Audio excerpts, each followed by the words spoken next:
Hello, everyone. Welcome to TALRadio. This is me, Saankhya, and today I'm going to host you through the interview.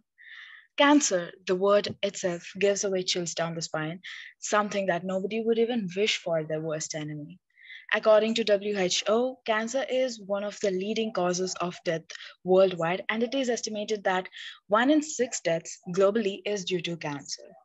Cancer without an option is, of course, physically painful. But there is an option if you want to put an end to the mental pain, and that is by choosing an understanding community. So, a community that provides services, support, strength, and above all, a safe environment to individuals with shared experiences or similar challenges is something that you need. And if there is any organization that provides all of that, it should be Bay Area Cancer Connections, BACC in short. So, BACC is a nonprofit organization which offers a wide range of support groups, financial assistance, educational workshops, resource library, and many more services to those affected by cancer and even to their caregivers. So, an organization with such a huge responsibility must be under a dynamic leadership, right, to function the way it is functioning now. So, let me introduce you to Rina Bello, Executive Director of Bay Area Cancer Connections. She is a dynamic leader and a compassionate change maker who has dedicated her career to supporting cancer patients and their families for over 2 decades. Rina's unwavering commitment to the organization's mission has enabled BACC its reach and impact.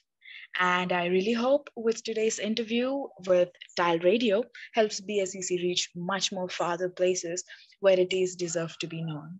So without a further ado, let me welcome Rina Bello to take us through the journey of BACC. Welcome, Rina. How are you Good doing? morning. I'm Good good. Thank morning. you for having me. Yeah, thank you for taking time and coming online. So, we'll start with the questions, okay? So, can you tell us a bit about your background and what led you to your current role as executive director of Bay Area Cancer Connections? I believe I was sort of born with this inherent desire to help people. My career was actually going in a very different direction. I was going down criminal justice and kind of in that legal world, and was constantly drawn back to wanting to help people and make a difference.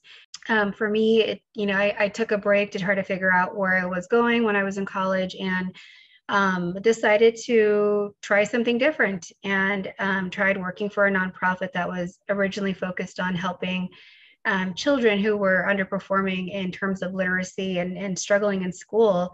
And I took the job and fell in love with the work. And so when I continued on that journey of being in the nonprofit world, I came across the job at Bay Area Cancer Connections, joined, which at that time was actually called Community Breast Health Project. And I joined them almost 21 years ago as a program coordinator, and fell in love with the work and never left. The organization is really focused on helping people and caring for the whole person, not just the diagnosis. And to me, that was such meaningful work, and it made such a difference that I've continued to only grow my passion every year that I'm part of the organization. That's wonderful, and that's really beautiful that you had it from a very young time. So yeah. So tell us, what kind of cancer patients approach you, and how does it feel to be dealing with cancer, especially in the point of view of a patient? How do you think they all deal with it? Bay Area Cancer Connections, our mission is to support anyone who is facing breast or ovarian cancer by providing them with tools and services that are meant to really inform and help them feel empowered. The work, as you said, it's difficult. It's hard because we know people are facing a very serious illness. Yeah. And not only the person, but their family members, everyone is affected by it. And the work that we do is so personal. And so we form very personal relationships, and we're invested in our clients. And at times it can be hard because we're limited in terms of what we can do. We wish that we had that magic wand where we could wave it and fix everything. But the reality is that we can't. But what we know we can do is that we can help make a difference and make that journey easier. And so it Yeah. means taking our clients, by the hand, meeting them wherever they are, and providing whatever services they need. It's about looking at each person individually and knowing their needs are very individual. Cancer treatment, it isn't one size fits all, and neither is cancer support. And we know that people need different services, they need different kinds of support, somewhat emotional, somewhat more informational. And so the purpose of our work is to really be there in whatever way that people may need us and wherever they may need us. It's about helping them navigate in an often confusing world where they have no control and feeling like they're landing on solid ground. Yeah. True. So, tell us some programs and services that BACC provides. Our services can be sort of divided into these sort of main categories. We offer emotional support. Those are things like support groups. And we try to organize our support groups in a way that they're very specific. So we have groups for young women, we have groups for people who have a specific type of diagnosis, people that are newly diagnosed, people that are living with cancer. We also offer practical support. And those are things like our boutique, where people can come and get free wigs and prosthetics and hats and bras, whatever they may need during their treatment. We also offer financial support. So for families who are going through cancer, the experience of cancer treatment is very, very taxing for families in terms of their financials. The medical insurance doesn't cover everything. And so we try to help alleviate some of those expenses. We pay for things like rent, for their car payment, for the kids to stay in a special program. It's all meant to just be helpful. We also have information education. So we have people on staff who can help our clients understand their diagnosis. Oftentimes they're hearing so much information being thrown at them when they get a diagnosis that it's hard to take it all in. We're in shock. We don't know what to do with all of this information. And so our team helps to distill some very technical information and help the client make decisions or feel like they have enough information to make informed decisions. We have a lending library. We also have health and wellness classes. So we offer things like yoga and Pilates, movement classes. We have art classes. We also have special presentations. And we have services such as a volunteer who is trained as an attorney who helps clients navigate, the insurance world and how to navigate employment and disability. So we really try to structure our programs according to what our clients are asking for. Over the years, we are celebrating our 30th anniversary this year, and our programs continue to evolve depending on the needs of the community. That sounds like you've pretty much covered everything that is needed for a cancer patient. And I think that's a wonderful job. So about cancer, there are numerous misconceptions. And what do you think is the most harmful misconception? And how does BACC work to dispel those misconceptions? That's a good question. I think perhaps some of the misconceptions are it's not going to happen to me. Right. I think, or that I've done something wrong and I'm being punished for this. Cancer, it doesn't discriminate. It doesn't have a particular person a profile that it's going to look for.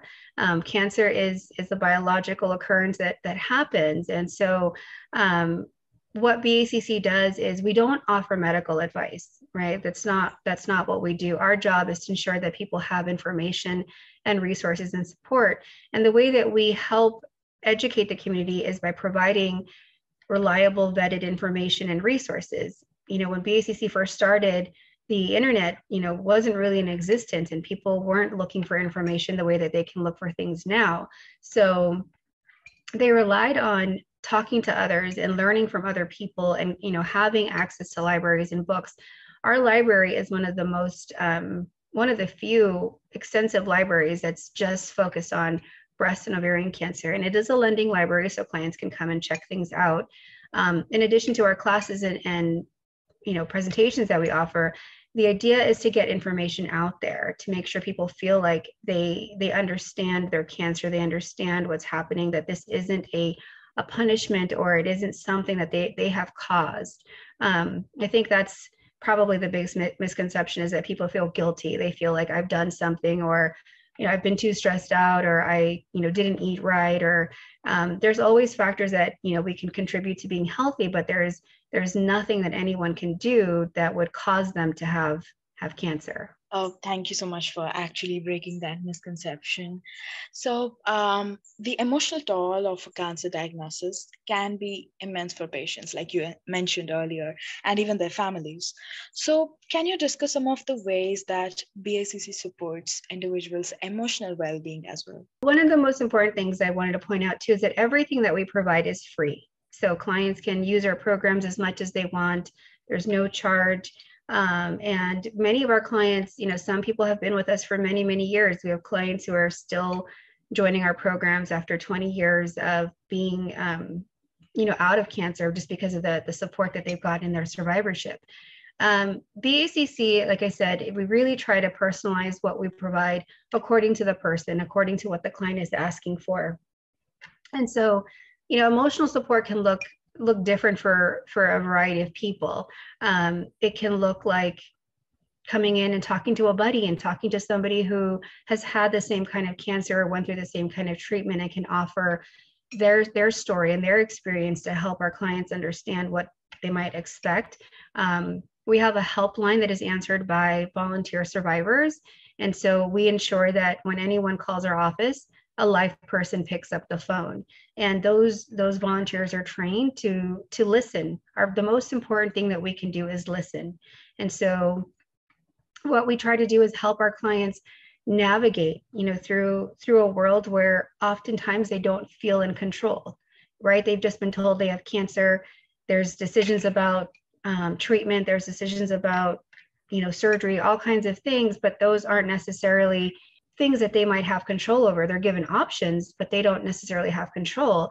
And so what we try to do is help them feel a semblance of control during a time where it doesn't really exist. It could be with their nutrition. It could be with their exercise and their movement. The emotional support comes, it's a thread that is weaved through everything that we do.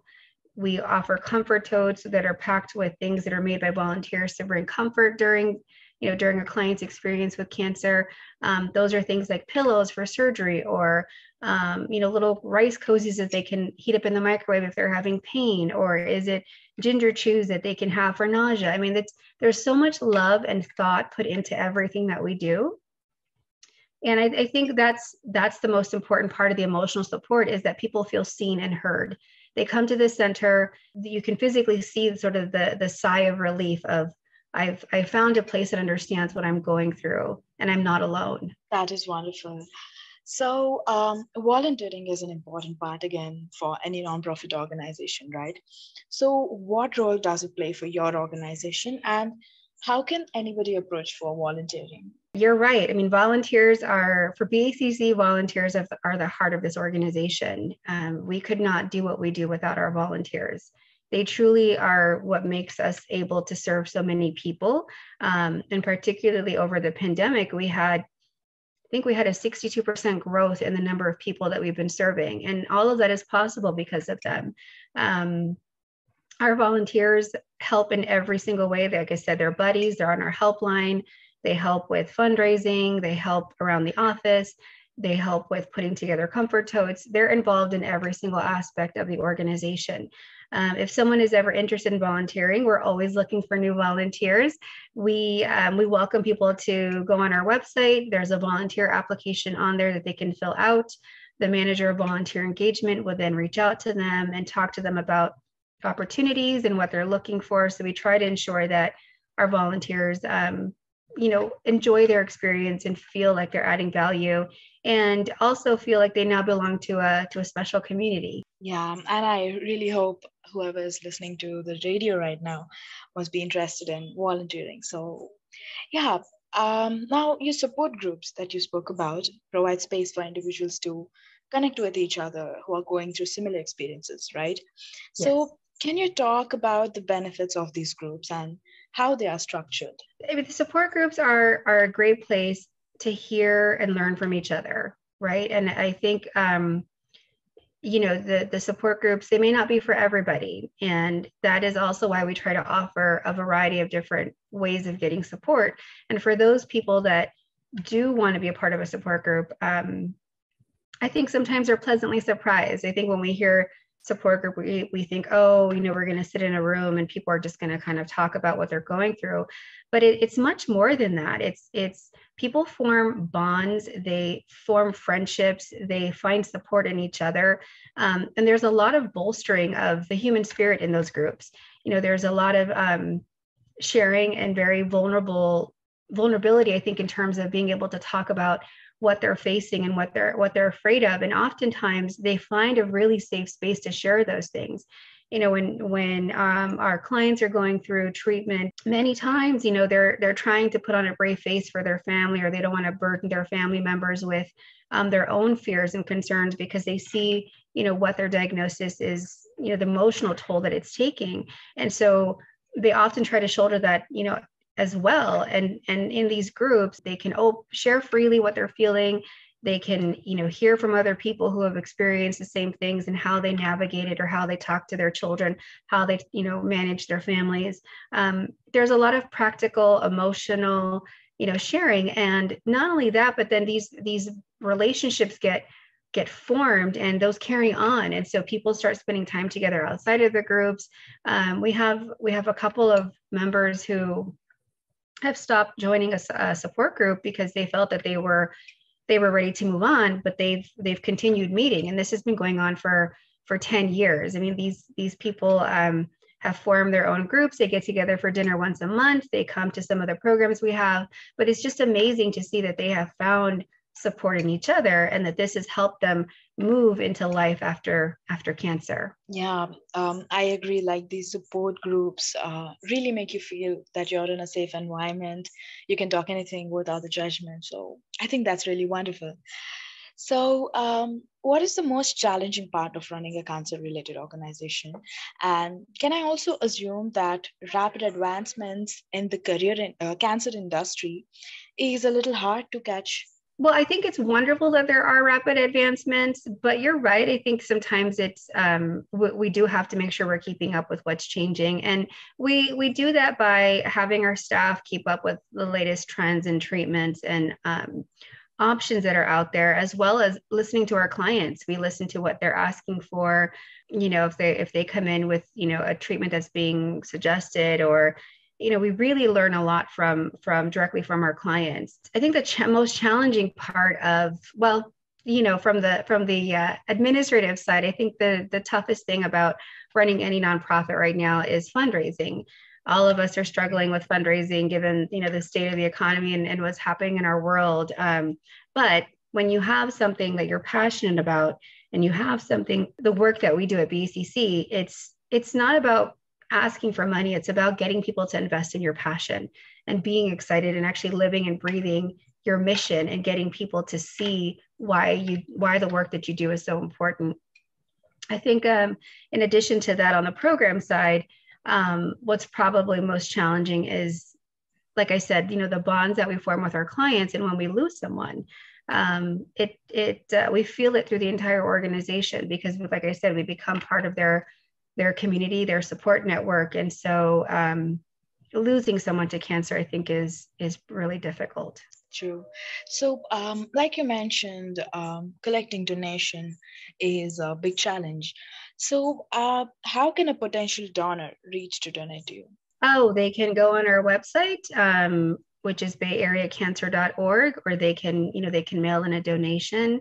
We're always so grateful to receive any support. We don't receive any government funding.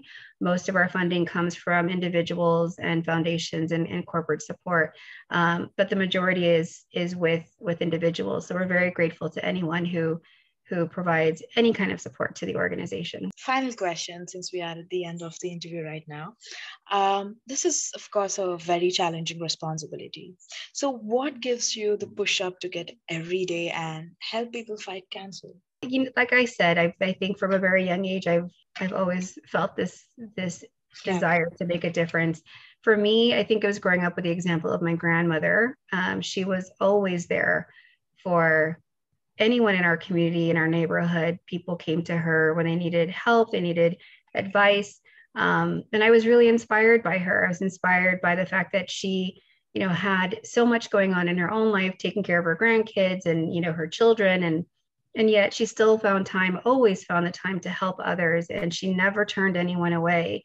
And I was inspired by that. I was inspired by the good that she put out in the world. And I wanted to carry that on. And then I also, along the way, my own mother was diagnosed with breast cancer, and she passed away from breast cancer. And so I felt that created a deeper commitment and passion to wanting to ensure that anyone who was going through this would have the support that they need. And so it's in her honor that I continue on with this work, and it's really important and it's critical, and no one should have to go through this experience alone. That's really inspiring that you took inspiration from your grandmother and you continue to do the good work. So yeah, we are done with the interview. And I must thank you for taking out time for us. And this interview has been very insightful, and you're a very inspiring person, Rina. So I wish all the luck to your organization, and I hope it continues to serve more and more cancer people. Thank you. And if you know of anybody that we can help, we're here. TALRadio, it reaches out to so many people. So there must be definitely so many potential donors listening to this right now. So yeah, thank you so much for coming. Thank you. Thank you for having me. Have a good day. Thank you, you too. So that was Rina Bello from Bay Area Cancer Connections. And I hope this interview was useful for you. And for more interviews like this, which bring change in the world, stay tuned to TALRadio, powered by Touch Your Life Foundation. This is me, Saankhya, signing off for today. Take care, you all.